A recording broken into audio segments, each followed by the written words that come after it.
नमस्ते दोस्तों, आज की इस कहानी में आपका स्वागत है। मैंने कभी सोचा भी नहीं था कि स्कूल से घर लौटने पर मुझे ऐसा नजारा देखने को मिलेगा। मुझे लगा था कि घर पर सिर्फ मैं अकेला ही रहूंगा, लेकिन जो मैंने अपनी सौतेली माँ के कमरे के थोड़े खुले दरवाजे के पीछे जो देखा, उसने मुझे हैरान कर दिया। वो पल इतना अंतरंग और नियंत्रण से बाहर था कि मेरी पूरी दुनिया एक पल में बदल गई। इसके बाद जो हुआ, उसने हमारे बीच सब कुछ बदल दिया, कुछ ऐसा जो हम दोनों कभी नहीं भुला सकते। तो दोस्तों, साथ बने रहिएगा, क्योंकि मैं आपको बताऊंगा कि यह सब कैसे एक ऐसी रात में तब्दील हो गया जिसे मैं कभी नहीं भूलूंगा। मैं अभी अभी स्कूल से घर आया था। दिन भर की थकान मुझे ऐसे महसूस हो रही थी जैसे मेरा भारी बैग मेरे कंधों पर लदा हो। घर में अजीब सी खामोशी थी, बस फ्रिज की हल्की सी आवाज गूंज रही थी। देर दोपहर की सुनहरी धूप फर्श पर लंबी किरणें बिखेर रही थी और सब कुछ शांत सुकून भरा लग रहा था। ऐसा लग रहा था कि जैसे मैं बिल्कुल अकेला हूं। फिर मैंने अपना बैग सोफे पर फेंक दिया, ये सोचते हुए कि पहले कुछ खाऊंगा और फिर थोड़ी देर आराम करूंगा, इससे पहले कि कोई और घर आता। जैसे ही मैं रसोई की ओर बढ़ा, एक आवाज ने मेरा ध्यान खींच लिया। एक धीमी आवाज, लेकिन साफ सुनाई दे रही थी। फिर मैं एक पल के लिए रुक गया, समझ नहीं पा रहा था कि मैं क्या सुन रहा हूं। वो आवाज धीमी थी, जैसे कोई हल्की सी गुनगुनाहट या फुसफुसाहट, लेकिन उसमें कुछ अलग था, कुछ अंतरंग, प्रभावित करने वाला। फिर मैंने और ध्यान से सुना, यह जानने की कोशिश करते हुए कि यह आवाज कहां से आ रही थी। वो आवाज बहुत तेज नहीं थी, लेकिन उसमें कुछ ऐसा था जिसने मुझे बेचैन कर दिया। धीरे धीरे संभलते हुए मैंने हॉल में कदम रखा। मेरे पैर फर्श पर कोई आवाज नहीं कर रहे थे। जैसे मैं आवाज की दिशा के पास पहुंचा, तब मेरी सौतेली माँ के कमरे का दरवाजा थोड़ा खुला हुआ था। बस इतना खुला था कि मुझे बिस्तर का किनारा और उससे आगे का एक हिस्सा दिखाई दे रहा था। मुझे नहीं देखना चाहिए था, ये मुझे पता था कि नहीं देखना चाहिए था, लेकिन कुछ मुझे उस दरवाजे की ओर खींचे जा रहा था। मेरी जानने की इच्छा मुझे मजबूर कर रही थी। फिर मैं थोड़ा और झुककर दरवाजे के उस छोटी से दरार से झांका। तभी मैंने देखा कि मेरी सौतेली माँ बिस्तर पर लेटी हुई थी। उसकी पीठ थोड़ी मुड़ी हुई थी, उसकी आंखें बंद थीं और वो पूरी तरह से आनंद में डूबी हुई थी। एक पल के लिए मैं हिल भी नहीं पाया। मैं वहीं खड़ा रहा, मेरी सांसें रुक सी गईं, जैसे मैं जो देख रहा था उसे समझने की कोशिश कर रहा था। वो खुद को छू रही थी, उसकी उंगलियां धीरे धीरे और बिना रुके एक लय से हिल रही थीं और उसकी धीमी धीमी कराहें उसके होंठों से निकल रही थीं। यह दृश्य मेरे भीतर के गहराई तक उतर गया, कुछ ऐसा जो मैंने पहले कभी महसूस नहीं किया था। अब अचानक से देख मेरी धड़कन तेज हो गई। मेरा दिल जोर जोर से धड़कने लगा और मेरे शरीर में गर्मी की एक लहर दौड़ गई। मुझे वहां से चले जाना चाहिए था, चुपचाप पीछे हट जाना चाहिए था और ऐसा दिखावा करना चाहिए था कि मैंने कुछ नहीं देखा। लेकिन मैं हिल भी नहीं पा रहा था। मैं वहीं खड़ा रहा, मेरी आंखें उस पर जमी हुई थी। उसकी हर छोटी सी हरकत मेरे भीतर हलचल मचा रही थी। वो बेहद खूबसूरत लग रही थी। उस पल में उसकी हरकतें इतनी सहज, प्राकृतिक और खूबसूरत लग रही थीं। थोड़ी देर बाद मैंने सोचा, अब मुझे हट जाना चाहिए। तब जैसे ही मैं पीछे हटने वाला था, उसने अपनी आंखें खोल दी। एक पल के लिए मुझे लगा कि मैं पकड़ा गया हूं, लेकिन उसने कोई प्रतिक्रिया नहीं दी। उसने बस मुझे देखा। उसकी नजरें नरम थीं, जैसे बुलावा दे रही हूं। उसमें न कोई गुस्सा था और न कोई हैरानी, बस एक धीमी सी मुस्कान जो मुझे और भी बेचैन कर रही थी। फिर उसने धीरे से कहा, अंदर आओ। उसकी आवाज धीमी और गर्म थी और एक पल के लिए मुझे लगा कि मैंने इसे सुना ही नहीं। लेकिन जब मैं हिला नहीं, तो उसने फिर से मुस्कुराते हुए थोड़ी जोर से कहा, अंदर आओ। उस वक्त मेरे पैर खुद ब खुद हिलने लगे, मुझे कमरे में लेकर जा रहे थे। हर कदम के साथ मेरा दिल तेजी से धड़क रहा था। एक अजीब सी डर और उत्साह की भावना मेरे अंदर घूम रही थी। और जब मैं आखिरकार बिस्तर के पास पहुंचा, उसे नीचे से देखा, तो मैंने अपने बीच की उस खिंचाव को महसूस किया, जैसे हवा में कुछ भारी हो। तब भी वो कुछ नहीं बोली, बस अपनी गहरी तीखी नजरों से मुझे देखती रही, जैसे मुझे पूरी तरह से पढ़ रही हो। तभी मैंने कुछ बोलने की कोशिश की, लेकिन कुछ बोल नहीं पाया। अपने आवाज को तब मैं निगल सा गया। मेरा मुंह सूख रहा था और मेरे विचार बेकाबू होने लगे थे, लेकिन उसे कोई फर्क नहीं पड़ा। उसने बस धीरे से मेरा हाथ पकड़ा। उसकी छुअन एकदम नरम और कोमल थी, पर उसमें एक दृढ़ता थी। फिर जैसे ही उसने मुझे और करीब खींचा, अब मेरा दिल तेजी से धड़कने लगा था और मेरे पेट में एक अजीब सा तनाव महसूस हो रहा था, जैसे कोई गांठ बंध रही हो। लेकिन इसके साथ ही कुछ और भी था, कुछ ऐसा जो उत्तेजना जैसा लग रहा था, उम्मीद भरा। जब मैं उसके बिस्तर के किनारे बैठा तो उसने मेरा हाथ नहीं छोड़ा, बल्कि उसने धीरे धीरे उसे अपने शरीर पर नीचे की ओर खींचा, अपने नाजुक कूल्हे के घुमाव पर। तब उसकी त्वचा की गर्मी मेरी उंगलियों के जरिए महसूस हो रही थी। जैसे ही मैंने उसके हाथ को अपने हाथ पर महसूस किया, जो मुझे धीरे धीरे और जानबूझकर निर्देशित लग रहा था, उस वक्त मेरी सांसें थम गई थीं। उसकी त्वचा के नीचे उसकी धड़कन, उसकी संतरे का धीरे धीरे उठना और गिरना, सब मैं महसूस कर रहा था। तब उसने धीरे से कहा, डर मत। उसकी आवाज इतनी धीमी थी कि सुनाई नहीं दे रही थी, लेकिन उसमें एक तरह की कोमलता थी जो मेरे दिल को चुभ गई। बस आराम से रहो। फिर मैंने सिर हिलाया। हालांकि मुझे यकीन नहीं था कि मैं अधिक घबराया हुआ था या उत्साहित था। उसकी उंगलियां मेरी उंगलियों में लिपटी हुई थी, मुझे निर्देशित कर रही थी, जैसे हम दोनों एक साथ तालमेल में थे।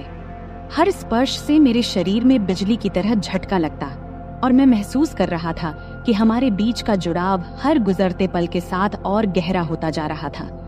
ये केवल शारीरिक नहीं था, ये कुछ और था, कुछ अंतरंग जो एकदम रियल था। वो पल खींचते चले गए, बाहरी दुनिया फीकी पड़ती गई और बस हम दोनों इस कमरे में रह गए। कुछ ऐसा दे ले रहे थे जो मना था, लेकिन फिर भी सही लग रहा था। समय धीमा हो गया था, हर सांस, हर स्पर्श एक युग की तरह लग रहा था। जैसे जैसे हमारे बीच की बेचैनी चरम पर पहुंचने लगी, उसने मुझे और करीब खींच लिया। उसका शरीर मेरे शरीर से सट गया। तब मैं उसकी त्वचा की गर्मी, उसकी सांसों की गर्मी अपने गले पर महसूस कर रहा था। उसके होंठ हल्के से मेरे कान के पास से गुजरे और उसने फिर से धीरे से फुसफुसाया। उसकी आवाज नरम और हल्की थी। यहीं रहो, उसने धीरे से कहा। उसकी आवाज में एक शांत आग्रह था जिसने मेरा दिल धड़कना बंद कर दिया। मत जाओ। यह सब सुन मैं चाहकर भी नहीं जा सकता था। हमारे बीच का खिंचाव बहुत गहरा था, जुड़ाव बहुत मजबूत था। हम इस पल में बंध गए थे और बाकी सब कुछ साधारण से परे था। मैं धीरे से उसकी ओर झुका। मेरे होंठ उसके होंठों से कुछ इंच की दूरी पर थे। उसकी सांसों की गर्मी मेरी त्वचा पर महसूस हो रही थी। समय जैसे रुक सा गया था, दुनिया ने जैसे अपनी सांस रोक रखी हो, क्योंकि हम दोनों एक ऐसी चीज के किनारे पर थे जिसे हम दोनों नकार नहीं सकते थे। हमारे बीच की हवा उम्मीद से भारी थी और उस खिंचाव ने मेरी पूरे शरीर में सिहरन पैदा कर दी थी। फिर जब मुझे लगा कि अब यह पल टूट जाएगा, तभी उसने मेरी ओर झुककर अपने होंठ मेरे होंठों से हल्के से छुआ दिया। उस हल्के से स्पर्श ने मेरे अंदर फिर से गर्मी की लहर दौड़ा दी। शुरुआत में यह हल्का था, जैसे हम दोनों इसे महसूस कर रहे हों, लेकिन फिर यह गहरा हो गया। उसके होंठ मेरे होंठों पर और मजबूती से दबे। उसका हाथ अभी भी मेरा मार्गदर्शन कर रहा था, मुझे दिखा रहा था कि वह क्या चाहती थी और हम दोनों क्या चाहते थे। वह चुंबन धीमा, कोमल था। उसमें एक ऐसी चाहत थी जो केवल हम ही समझ सकते थे। ऐसा लग रहा था जैसे हम दोनों ने जो कुछ भी दबा रखा था, वह उसी पल में बह रहा हो। हर स्पर्श, हर सांस, हर धड़कन एक साथ टूटते जा रहे थे, जैसे हम आखिरकार उस बेचैनी के सामने झुक गए थे जो हम दोनों के बीच बन रही थी। हम यूं ही एक दूसरे में लिपटे हुए बहुत देर तक रहे, बाहर की दुनिया भूल ही गए थे। मैं महसूस कर सकता था कि उसका शरीर हल्का सा कांप भी रहा था और उसकी धीमी सांसों की आवाज हमारे बीच की हवा में गूंज रही थी। आखिरकार वह थोड़ा पीछे हटी। तब उसका माथा मेरे माथे से टकरा रहा था। उसकी आंखें आधे बंद थीं, आधे खुली थीं, जैसे वह अपनी सांसें संभाल रही हो। तब मैंने उसके होंठों पर एक हल्की सी मुस्कान देखा, जिसमें एक तरह की संतुष्टि थी जिसने मेरे दिल को खुशी से भर दिया था। तुम ठीक हो? उसने धीरे से पूछा। उसकी आवाज मुश्किल से सुनाई दे रही थी, लेकिन उसमें एक ऐसी कोमलता थी जिसने मुझे सुरक्षित और अपनापन महसूस कराया। मैंने हाँ सिर हिलाया, क्योंकि शब्द मेरे मुंह से नहीं निकल रहे थे। वह फिर से मुस्कुराई। उसकी उंगलियां मेरे बालों के बीच हल्के से गुजरते हुए उसने एक बार फिर मेरी ओर झुककर मेरे गाल पर हल्के से अपने होंठ छुआ दिए और फिर पूरी तरह से पीछे हट गई। कमरे में अब एक गर्म, शांत माहौल था। जो तनाव पहले था, वह अब एक कोमल, चमकदार संतुष्टि में बदल गया था। हम दोनों ने काफी देर तक कुछ नहीं कहा, बस यूं ही बैठे रहे। हमारी सांसें धीरे धीरे सामान्य हो रही थीं। हमारे बीच की गर्मी अब कुछ और नरम अधिक अंतरंग हो गई थी। फिर उसने अपना सिर मेरे कंधे पर रख दिया और मैंने अपना हाथ उसके चारों ओर लपेट लिया और उसे करीब खींच लिया, जैसे हम इस धीमी ढलती रोशनी में बैठे थे। घर की हल्की फुल्की आवाजें हमें घेर रही थीं। जो कुछ भी हमारे बीच था वह नया, नाजुक और पूरी तरह से अचानक ही हुआ था। लेकिन उस पल में इन सब का कोई मतलब नहीं था। बस इतना ही मायने रखता था कि हम यहाँ थे, कुछ ऐसा लेन देन कर रहे थे जो बेहद खास लग रहा था, कुछ ऐसा जो किसी भी कल्पना से परे था। और फिलहाल इतना ही काफी था। इस सब से हम दोनों के बीच की खामोशी धीरे धीरे कम हो रही थी। उधर खिड़की से छनछनाती आ रही धूप अब हल्की होने लगी थी। कमरे में एक नरम सुनहरी चमक बिखर रही थी, लेकिन अंदर हर चीज में एक अदृश्य ऊर्जा भरी हुई थी। जो कुछ भी अभी हुआ था उसकी गहराई वातावरण में बनी हुई थी। और भले ही हम दोनों में से कोई कुछ बोल नहीं रहा था, लेकिन ऐसा लग रहा था मानो हम दोनों किसी ऐसे पल का इंतजार कर रहे थे जो अभी तक पूरी तरह से वह हुआ ही नहीं हो। मैं महसूस कर सकता था कि उसका शरीर मेरे मुकाबले थोड़ा आराम करने लगा था, लेकिन जिस तरह से वह मुझसे और करीब आ रही थी, उसका हाथ धीरे धीरे मेरे सीने पर टिका हुआ था।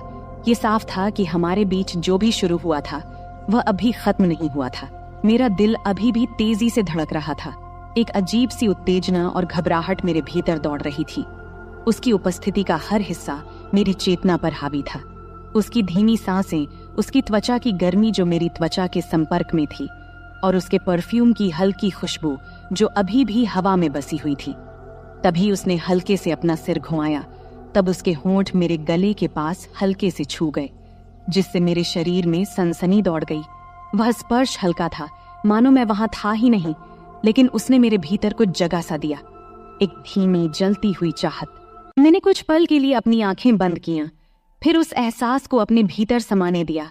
फिर मैंने उसकी ओर देखा।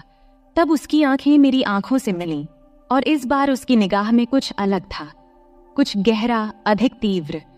पहले की नरमी अभी भी वहां थी, लेकिन उसके नीचे एक भूख छिपी हुई थी जो मेरी ही तरह महसूस हो रही थी। उसने एक शब्द भी नहीं कहा, लेकिन जिस तरह से उसकी उंगलियां मेरी शरीर पर हल्के हल्के घेरे बना रही थीं, उसने मुझे सब कुछ बता दिया। फिर मैंने आगे बढ़कर उसके होंठों को फिर से छुआ, लेकिन इस बार कोई हिचकिचाहट नहीं थी, कोई सीमाओं को परखने की कोशिश नहीं थी। यह चुंबन गहरा था, अधिक तीव्र, मानो वह चाहत जो हम दोनों ने अब तक रोकी हुई थी आखिरकार बाहर निकल आई थी। उसकी उंगलियां भी मेरे सीने पर सरकने लगीं। फिर उसकी उंगलियां मेरी शर्ट के कपड़े में कस गईं, जैसे वह मुझे और करीब खींच रही हो। और मैं महसूस कर सकता था कि उसका शरीर मेरे खिलाफ प्रतिक्रिया दे रहा था। उसकी हल्की सी मोहकता मेरे होश उड़ा रही थी। ये पल जितना रोक रहा था, उतना ही अधिक नशा भी चढ़ा रहा था। यह बात अलग थी कि वह मेरी सौतेली माँ थी, लेकिन जो हमेशा मेरी पहुंच से बाहर थी, अब वही हमारे बीच के संबंध को और भी खतरनाक बना रही थी, और मैं भी खुद को उसको चाहने से रोक नहीं पा रहा था। जब उसके हाथ मेरे गले के पीछे सरक गए, तब वह मुझे और नीचे खींचते हुए, जब वह बिस्तर पर अपनी स्थिति बदल रही थी, तब उसका शरीर तकियों पर आराम से लेट गया और वह मुझे अपनी ओर खींच रही थी। मैं उस खिंचाव का पीछा करता रहा, जो अब बहुत मजबूत हो चुका था, और जल्द ही मैं उसके ऊपर खुद को झुका हुआ पाया। अपने हाथों से खुद को संभालते हुए उसे देखता रहा। मेरी सांसें हल्की और तेज हो रही थीं। उसकी ऑरेंज भी तेजी से ऊपर नीचे हो रही थीं, लेकिन उसकी आंखें मेरी आंखों में ही टिकी हुई थीं, और उस पल में हमारे बीच की गर्माहट को महसूस किया जा सकता था। फिर उसने अपना हाथ ऊपर उठाया, हल्के से मेरे बॉडी की रेखा को छुआ, फिर उसने मुझे नीचे खींचा। तब हमारे होंठ एक और गर्मजोशी भरे चुंबन से मिल गए। इस बार उसके हाथ आजाद घूम रहे थे, मेरी पीठ, मेरे कंधे, हर जगह का पता लगाते हुए मुझे और करीब खींच रहे थे, जब तक कि हमारे बीच अब कोई दूरी नहीं बची थी। उसके शरीर की गर्मी मुझे जला रही थी, और मैं उसके दिल की धड़कन महसूस कर सकता था, जो मेरी ही तरह तेजी से धड़क रही थी, जो मेरे लिए धड़क रही थी। तब मैंने अपना हाथ उसकी कमर पर नीचे की ओर सरकाया, उसकी त्वचा की नरमाहट को अपनी उंगलियों के नीचे महसूस किया, और जब मैंने उसकी शर्ट के किनारे पर पहुंचकर थोड़ी देर के लिए रुका, यह सोचकर कि कहीं मैं कोई सीमा पार तो नहीं कर रहा हूं, लेकिन उसने खुद को तब भी नहीं रोका, बल्कि उसने हल्का सा अपनी पीठ को मोड़ा, स्पर्श को और उत्साहित करते हुए। उसका शरीर मेरे शरीर की ओर प्रतिक्रिया दे रहा था, जिससे उसका कोई संदेह नहीं रहा था कि वह क्या चाहती थी। जब मेरी उंगलियां कपड़े के नीचे सरक गईं, और जब मैंने उसकी त्वचा की गर्माहट पर हाथ रखा तो मैंने उसकी हल्की सी आहट सुनी, एक आवाज जिसने मेरे भीतर एक नई गर्माहट भर दी। तब उसके हाथ मेरे बालों में उलझ गए। मुझे और करीब खींचते हुए उसने चुंबन को और गहरा किया। उसके होंठ थोड़े खुले थे मुझे अंदर बुलाने के लिए। उसकी स्वाद मादक थी और मैं उसके शरीर में बसी हुई तानव को देख सकता था। जिस तरह से वह मेरे नीचे हिल रही थी, उसके हर स्पर्श में एक ऐसी तीव्रता थी कि अब और कुछ सोचना असंभव हो गया था। हम अब एक दूसरे में पूरी तरह खो चुके थे। हमारे बीच की हर दीवार गिर रही थी, जैसे हम उस चाहत को पूरा कर रहे थे जो आग इतने समय से सतह के नीचे सुलग रही थी। अब वापसी का कोई रास्ता नहीं था। इस एहसास का भार वातावरण में था, लेकिन हम में से किसी ने इसकी परवाह नहीं किया। केवल यह पल, यह जुड़ाव और यह अटूट खिंचाव जो हमें एक दूसरे की ओर खींच रहा था, यही अब मायने रखता था। उसके हाथ हर जगह थे, मेरे कंधों, बाजुओं और सीने की रेखाओं को महसूस कर रहे थे, मानो वह मुझसे भर नहीं पा रही थी। और मैं भी वैसा ही महसूस कर रहा था। जितना मैं उसे छूता उतना ही मैं उसे और चाहता, और इस सब की तीव्रता लगभग असहनीय हो रही थी। ऐसा लग रहा था जैसे हम बहुत समय से खुद को रोक रहे थे, और अब जब दरवाजे खुल गए थे तो हमें बहा ले जाने वाली इस बाढ़ को रोकने का कोई तरीका नहीं था। उसने मेरे होंठों पर हल्की सी आह भरी, उसकी उंगलियां मेरे बालों में कस गईं और उसने अपना शरीर मेरे खिलाफ दबाया। और फिर उसकी उस आहट से मेरे भीतर एक नई चाहत की लहर दौड़ गई। मैं भी उससे भर नहीं पा रहा था। उसकी महक, उसका स्वाद और उसके शरीर का एहसास मेरे नीचे था। मेरे शरीर का हर हिस्सा जल रहा था और मैं जानता था कि अब कोई वापसी नहीं थी। अब इस पल के बाद तो बिल्कुल नहीं। फिर मैंने पल भर के लिए खुद को पीछे खींचा, उसकी आंखों में देखा, जैसे मुझे यह सुनिश्चित करना था कि वह अभी भी मेरे साथ है या नहीं। तब मैंने उसकी आंखों में देखा, वह मुझे उतना ही चाहती है जितना कि मैं चाहता था। लेकिन उसकी आंखों में जो दिखा, उसने मुझे सब कुछ बता दिया। वहां कोई झिझक नहीं थी, कोई दूसरा विचार नहीं था। बस वही जलती हुई भूख जो शुरुआत से ही थी, मुझे आगे बढ़ने के लिए प्रेरित कर रही थी। बिना कुछ कहे उसने फिर से मेरा हाथ थामा। उसकी उंगलियां मेरी शर्ट के सामने कस गईं। फिर मुझे अपने पास खींच लिया। उसकी हल्की सी जल्दबाजी, और जब हमारे होंठ फिर से मिले तो मैंने खुद को पूरी तरह से इस पल में खो दिया। हर संदेह, हर डर को छोड़ते हुए और उस चाहत को पूरा करते हुए जो हमारे बीच तब से बन रही थी जब से मैं उस कमरे में आया था। हमारे बीच की तनातनी बिजली की तरह थी। हर स्पर्श, हर चुंबन हमें उस सीमा के और करीब धकेल रहे थे। उसका शरीर मेरे नीचे हिल रहा था। उसके हाथ मेरी त्वचा पर घूम रहे थे, जैसे वह मुझसे भर नहीं पा रही थी, और उसकी सांसों की आवाज कमरे में गूंज रही थी, मुझे और भी ज्यादा पागल कर रही थी।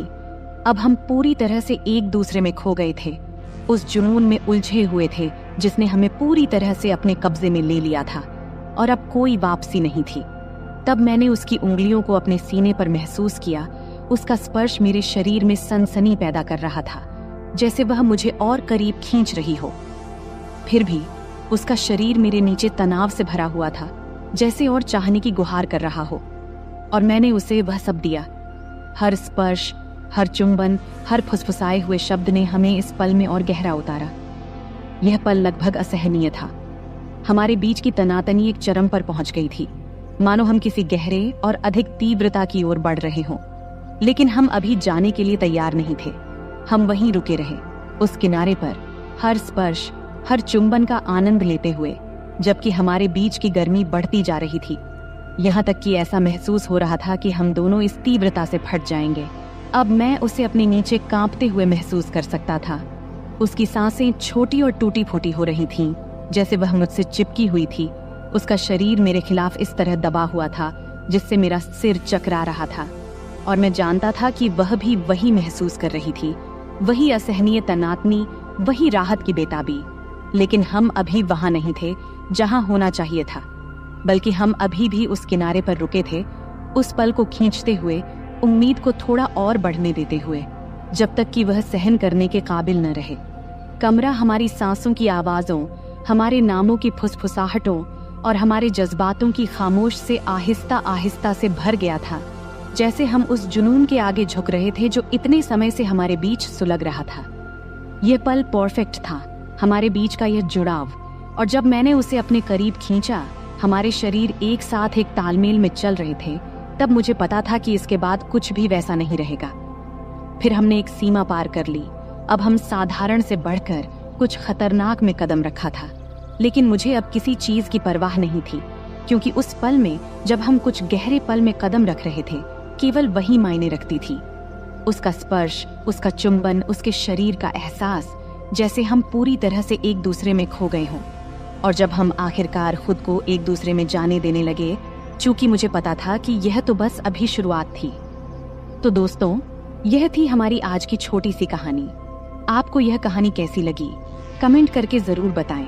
अगर आपको यह कहानी पसंद आई हो तो इसे लाइक करें और अपने दोस्तों के साथ शेयर करें।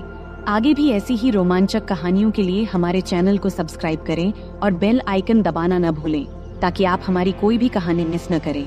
धन्यवाद। यह कहानी केवल काल्पनिक है। इसका उद्देश्य किसी भी प्रकार की गलतफहमी पैदा करना नहीं है। नमस्ते दोस्तों, आपका स्वागत है हमारी आज की कहानी में। मैं रोहन हूँ और मेरी उम्र 26 साल है। अभी मेरी शादी तो नहीं हुई है, लेकिन मेरी भाभी मुझ पर ही रहती है। मैंने कभी सोचा नहीं था कि मेरी भी कहानी होगी, लेकिन किस्मत को कुछ और ही मंजूर था। उसने ऐसी कहानी गढ़ दी कि जिसे सुनकर आपके रोंगटे खड़े हो जाएंगे। चलिए दोस्तों, कहानी में आगे बढ़ते हैं। मैं एक मेडिकल की दुकान में काम करता हूँ। घर पर मैं और मेरी भाभी ही रहते हैं। मेरे माता पिता और बड़े भाई कोरोना में गुजर गए। तब से मैं और मेरी भाभी साथ ही रहते हैं। वैसे मेरी एक बहन भी है जो मुंबई में रहती है। उसकी अभी शादी नहीं हुई है। वह छुट्टी में घर आती है। तब खिचड़ी के पर्व का समय था। खिचड़ी का पर्व मतलब घर की लोग गंगा नदी में स्नान करते हैं, सूर्य भगवान की पूजा करते हैं और तिल, गुड़, चूड़ा, दही और खिचड़ी का प्रसाद बांटते हैं। और इन दिनों में खूब मस्ती भी होती थी। तब मेरी भाभी अकेले यह सब नहीं कर पाती, इसीलिए मेरी बहन छुट्टी लेकर घर आ गई थी। मेरी कहानी शुरू होने के 4 दिन पहले मेरे जिगरी दोस्त समीर ने फोन किया। फिर समीर बोला, हेलो रोहन, सुन यार, आज मटन खाने का मन कर रहा है और साथ में थोड़ा दारू भी, बोल चलेगा ना? तब मैंने कहा, हाँ ठीक है। तब शाम को जब काम से छुट्टी मिलने के बाद मैं बार में गया तो समीर पहले ही वहां पहुंच चुका था। फिर हमने दारू की ऑर्डर दिया और बातें करते हुए मैंने ज्यादा दारू पी लिया। समीर ने कहा, यार बस हो गया, अब चल घर चलें। तब मैं थोड़ी ज्यादा पी चुका था, इसलिए उठते समय थोड़ा डगमगा रहा था। तब घर पहुंचकर गाड़ी खड़ी करते समय मुझे स्टैंड नहीं मिल रहा था। जैसे तैसे करके मैं अंदर आया और देखा कि हॉल में नाइट रेड बल्ब जल रहा था, जिससे मुझे सब धुंधला दिख रहा था। तब जैसे ही मैं कमरे की ओर बढ़ा, मैंने देखा कि सोफे के नीचे चटाई पर कोई सो रहा है। फिर पास जाकर मैंने देखा, वह तो मेरी बहन रिया काले गाउन पहने सो रही थी। तब मुझे लगा कि वह मेरी भाभी है। शायद वह मेरी इंतजार करते करते वहीं सो गई थी। तब दारू के नशे में मैंने बहन को सीधा किया। तब भी वह सो रही थी। फिर मैंने सोचा कि अगर वह उठेगी तो चिल्लाएगी, इसलिए मैंने पहले ही तैयारी कर लिया। तब उसने थोड़ा हिलकर उठने की कोशिश किया, लेकिन मैं उसे नीचे धकेलता रहा। तब भी मेरी बहन उठने की कोशिश करती रही, लेकिन मेरे जोश के कारण वह उठ नहीं पाई। दोस्तों, तब वह कुछ मिनटों तक वह चुपचाप लेटी रही। जब उसने कोई हरकत नहीं की तो मैं भी शांत हो गया। हमेशा की तरह ज्यादा देर तक नहीं रुका, जल्दी ही उठकर एक तरफ लेट गया और सो गया। फिर सुबह के 4 बजे के करीब जब मुझे पेशाब के लिए उठना पड़ा तो मैं खुद को अस्वस्थ महसूस कर रहा था। तब नशा कुछ कम हो गया था। फिर जल्दी से कपड़े पहना, पेशाब किया और वापस जाके सो गया। फिर सुबह को मेरी भाभी ने मुझे उठाया। तब देर हो चुकी थी, इसलिए मैंने जल्दी जल्दी तैयार होना शुरू किया। तैयार होते समय मेरी बहन रिया मुझे कुछ अजीब नजरों से देख रही थी। फिर मैंने नाश्ता किया और काम पर निकलने लगा। तभी मेरी भाभी ने टिफिन देते हुए पूछा, रात को बेडरूम में क्यों नहीं आई? यह सुनकर मैं हैरान रह गया। तब मैंने कुछ नहीं कहा और काम पर चला गया। रास्ते में जाते समय सोचने लगा कि रात को मैंने कुछ किया था क्या। उस दिन पूरे दिन भर यही ख्याल मेरे दिमाग में चलता रहा। फिर दोपहर को लगभग 2:30 बजे मेरी बहन रिया का फोन आया। रिया बोली, हेलो भैया, कहाँ हो? मैंने जवाब दिया, काम पर हूँ। क्यों? रिया ने कहा, मुझे आपसे मिलना है, मैं वहीं आ रही हूँ। तब आई ने कहा, ठीक है, आ जाओ। फिर थोड़ी देर बाद रिया आई। फिर मैं दुकान के बाहर उससे मिलने गया। तब वह एक कोने में खड़ी थी। फिर मैंने उससे पूछा, क्यों, क्या काम है? रिया ने जवाब दिया, आपको सच में नहीं पता मैं क्यों आई हूँ? तब मैंने कहा, पहले ही मेरा सिर दर्द कर रहा है। तब रिया बोली, भैया किस बात से आपका दर्द हो रहा है, ज्यादा सोने से या कुछ और? तब मैंने जवाब दिया, रात को ज्यादा सोने से। तभी रिया बोली, या फिर कुछ और करने से भैया? तब उसके सवालों से मुझे समझ में आया कि रात को कुछ जरूर हुआ था। उसने आगे कहा, तुम्हें सच में नहीं पता कि रात को क्या हुआ? तब उसकी बातों में गुस्सा नहीं था, लेकिन एक अजीब सा एहसास था। फिर मैंने माफी मांगते हुए कहा, मुझे माफ कर दो, नशे में ऐसा हो गया। फिर मैं उसके पैरों में गिरने लगा, लेकिन उसने मुझे रोक दिया। रिया बोली, अरे क्या कर रहे हो भैया, लोग क्या कहेंगे? मैंने कहा, क्या करूं, मुझसे गलती हो गई। इस पर रिया बोली, रात को जो हुआ वह अब हो चुका है। पहले तो मुझे बहुत बुरा लगा, लेकिन फिर मैंने सोचा मैं भी एक औरत हूँ, मुझे भी वो सब चाहिए। इस पर तुरंत ही मैंने कहा, तुम्हारा क्या मतलब? रिया बोली, देखो भैया, मैं साफ साफ कह रही हूँ, रात को तुम मुझसे नजदीक आए, अब तुम्हें ही मुझे पूरा करना होगा। अब मैंने तुम्हारी भलाई के लिए दवाई भी ली है। मैंने कहा, लेकिन तुम मेरी बहन हो, ऐसा कैसे हो सकता है? रिया बोली, मैंने कई कहानियां पढ़ी हैं जिसमें भाई बहन का ऐसा रिश्ता होता है। मैं तुम्हें रोक नहीं रही हूँ, लेकिन अगर तुम मना करोगे तो मैं बाहर ही चली जाऊंगी। ये सुनकर मैंने कहा, ठीक है, लेकिन घर पर भाभी के रहते ये सब कैसे होगा? रिया बोली, मैंने उसे मायके जाने के लिए तैयार कर लिया है। रात को वह तुमसे पूछेगी तो तुम उसे जाने देना, फिर हम बात करेंगे। इस तरह मेरी भाभी अपने मायके चली गई और मैं सोचता रहा कि अब क्या करूं हमारे रिश्ते में। तब मैंने मोबाइल में बहन के कुछ फोटो देखने लगा। उसमें मुझे सब कुछ दिखा, लेकिन एक दिक्कत थी कि खिचड़ी के 14 दिनों में कैसे और क्या करेंगे। फिर मैंने गूगल पर सर्च किया। वहाँ मुझे पता चला कि अगर आपने उपवास रखा है तो कुछ नहीं करना चाहिए, लेकिन तब मेरे और बहन के उपवास नहीं थे। इससे हमारा रास्ता साफ हो गया। फिर जब रात को काम से लौटकर घर आया, फिर खाना खाते वक्त बहन ने बात छेड़ दी। वह बोली, सुनो भैया, भाभी कह रही है कि उसे मायके कितने दिन तक रहना है। मैंने पूछा, कितने दिनों के लिए बोली हो?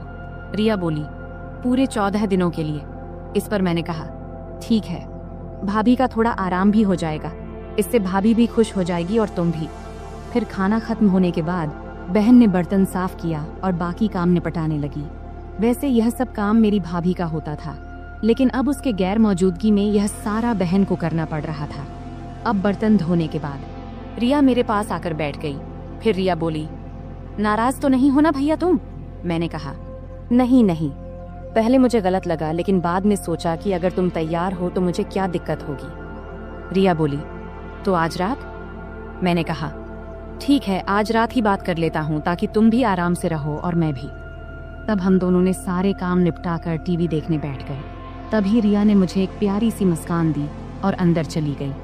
तब मैंने अपने मन में कहा, अब रिया नहीं मानेगी, आज की रात बच्चे की जान लेके ही मानेगी।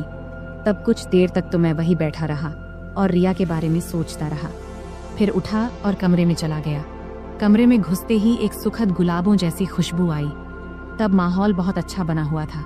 मैं बेडरूम में गया तो देखा कि बहन लाल रंग की साड़ी पहने हुई थी।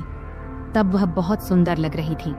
तब मैं उसके पास गया, फिर हमारी आंखें मिलीं और हम दोनों थोड़े परेशान हो गए। तभी रिया बोली, अरे धीरे। मैंने कहा, इतनी मेहनत तो भाभी ने भी नहीं की थी जितनी तुम मर रही हो। फिर हम लगभग 15 मिनट तक इसी तरह बातें करते रहे। फिर मैंने उसे लिटा दिया। तभी रिया ने कहा, क्या यह सब ठीक तो रहेगा ना? इस पर मैंने कहा, रिया, यह सब पहले सोचना चाहिए था ना। खैर, अब तुम जैसा चाहो। फिर वह मेरे पास आकर लेट गई। तब उसने तेल की एक बोतल पास रखी थी। फिर मैंने उसे थाम लिया। रिया बोली, अब क्या? मैंने कहा, कुछ नहीं, चलो शुरू करते हैं। तब रिया ने मुझसे कहा कि उसका सपना था कि वह अपने पति या किसी दोस्त के साथ ऐसा करे, लेकिन उसका नसीब अच्छा था कि उसका सपना मेरे साथ पूरा हुआ। अब मेरी बहन वापस मुंबई चली गई है। अब जब भी पर्व त्योहार आता है तो पर्व के बहाने से वह मेरे पास आ जाती है। अब तो मेरी भाभी भी गर्भवती हो गई है और रिया ने इस समय उनकी बहुत मदद की है। वह भी एक अलग ही कहानी है, फिर कभी सुनाएंगे। तो दोस्तों, यह थी हमारी आज की छोटी सी कहानी। आपको यह कहानी कैसी लगी कमेंट करके जरूर बताएं। अगर आपको यह कहानी पसंद आई हो तो इसे लाइक करें और अपने दोस्तों के साथ शेयर करें। आगे भी ऐसी ही रोमांचक कहानियों के लिए हमारे चैनल को सब्सक्राइब करें और बेल आइकन दबाना न भूलें, ताकि आप हमारी कोई भी कहानी मिस न करें। धन्यवाद।